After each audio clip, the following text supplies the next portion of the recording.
माँ जब हॉस्पिटल में बीमार रहेगी, डॉक्टर बोलेगा 10 मिनट के अंदर में 5 लाख रुपए लेके आने तो तेरी माँ मर जाएगी। तब बोलना कि कल किसने देखा। तुरंत समझ में आ जाएगा टाइम की कीमत, तुरंत समझ में आ जाएगा पैसे की कीमत, कि लोग आज चिल्ला चिल्ला के क्यों हमारे मानसिकता हमारे अंदर में क्यों भर रहे हैं कि तू पैसे कमा, तू पैसे कमा, पैसे कमा। पैसा कमाने क्यों इम्पोर्टेंट है, क्यों भर रहे हैं मेरे अंदर? क्योंकि एक बार जब फ्यूचर में एक वक्त आता है ना, जब उस वक्त आपके पास ना सब कुछ होता है बट दिमाग काम नहीं करता है अचानक से। अब समझ ही नहीं पाते साला करे तो क्या करे।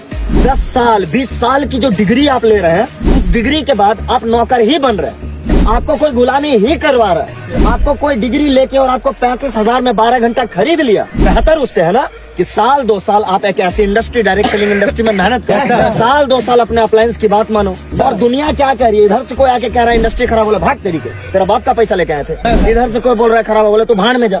आपको अपने अपलाइन पे, अपने सिस्टम पे, अपनी कंपनी पे भरोसा, एजुकेशन पे भरोसा है, कुछ मत देखो इधर बाएं इधर दाएं ऊपर नीचे, कुछ नहीं। जितनी नेगेटिविटी है ना, सबको जलाते जाओ, जलाते जाओ। अपनी सोच सबको बदल दो और अपने आप को समर्पित कर दो अपलाइन के ऊपर। साल 2 साल बाद 2024 को आप नहीं रोक पाए, 2025 को नहीं रोक पाएंगे, 2026 को आने से भी नहीं रोक पाएंगे। लेकिन आप समय तो अपने आप बदल जाएगा, हालात नहीं बदलेंगे, उसको आपको बदलना पड़ेगा।